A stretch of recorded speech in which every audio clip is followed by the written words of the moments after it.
दोस्तों ये पार्ट 3 है how to draft civil suit का। और इस पार्ट में हम देखेंगे कि लिस्ट ऑफ डॉक्यूमेंट्स हम इसमें पार्ट में देखेंगे। बाकी पार्ट 1 में और पार्ट 2 में हमने बाकी की चीज़ें कवर की है। अगर आपने नहीं देखी है तो प्लीज़ उसको जाके देखिए, फिर ये पार्ट 3 देखें।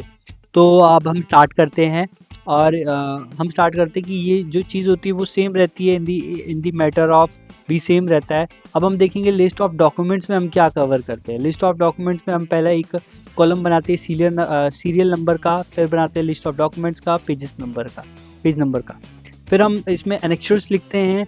जो एनेक्चर्स हमने अपनी प्लेंट में लिखे हैं वो हम एनेक्चर यहाँ पे लिखते हैं कि जो एनेक्चर 1 हमने बनाया है कि कॉपी ऑफ ओनरशिप को बनाया है तो हमने यहाँ पे ऐड कर दिया है।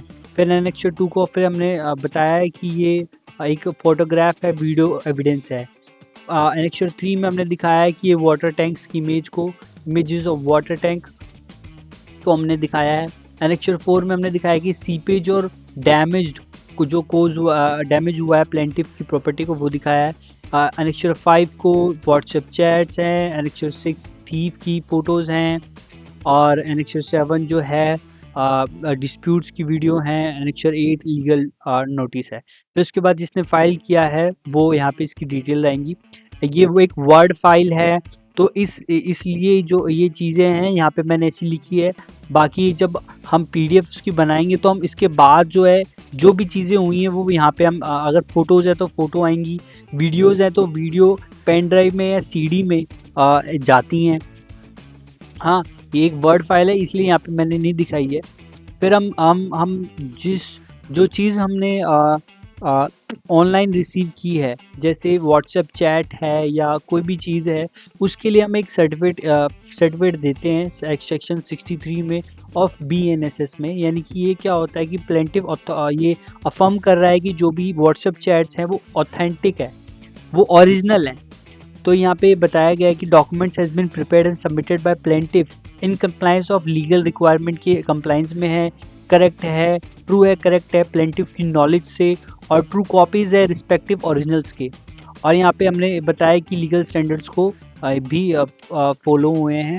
देखो यहाँ पे लिखा है कि ensuring it's authenticity and admissibility before honourable court, क्योंकि ये हम अफर्म कर रहे हैं, अंडरसाइंड ने अफर्म किया है कि इसकी वेरिफिकेशन जो डॉक्यूमेंट्स की है वो सही है, ऑथेंटिक है। प्लेंटिफ यहाँ पे हमने साइन करेगा, एडवोकेट अपने साइन करेंगे।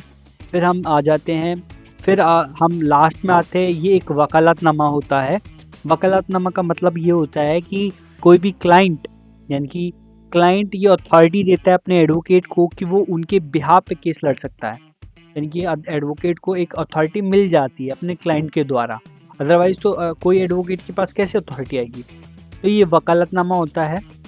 ये वर्ड फाइल में है तो इसलिए मैंने वर्ड में दिखाया हुआ है। ये यहाँ पे सेम रहता है, जो मैटर है वो यहाँ पे रहता है।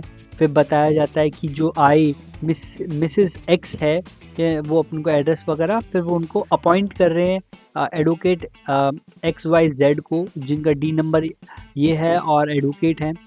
यानी कि अब जो आई है, जो मिस एक्स को रिप्रेजेंट करेंगे एडवोकेट XYZ। वकील साहब अपना यहाँ पे चैम्बर नंबर लिखेंगे, office, telephone number, email ID, ताकि वो अप्रोचेबल रहें और यहाँ पे कुछ सर्विस करवानी हो तो उनको सर्विस करवाने में ईजी हो। और यहाँ पे ये चीज़ें लिखी रहती है कि वो एक्ट कर सकता है, अपीयर कर सकता है, प्लीड कर सकता है, और यहाँ पर वो साइन कर सकता है, फाइल कर सकता है, प्रेजेंट कर सकता है। ये चीज़ें ये यानी कि उनकी अथॉरिटी में इंक्लूड है, ये उनके पास राइट आ चुके हैं।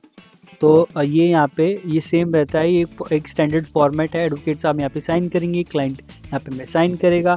इस तरह से हमारी सिविल ड्राफ्टिंग रहती है। अगर आपको मेरे एफर्ट्स पसंद आ रहे हैं तो प्लीज़ सब्सक्राइब करें, लाइक करें और शेयर करें। और ये हमने पार्ट 3 कवर कर लिया है। अगर आपने पार्ट 1 और पार्ट 2 नहीं देखा है तो प्लीज़ देखिए। Thank you.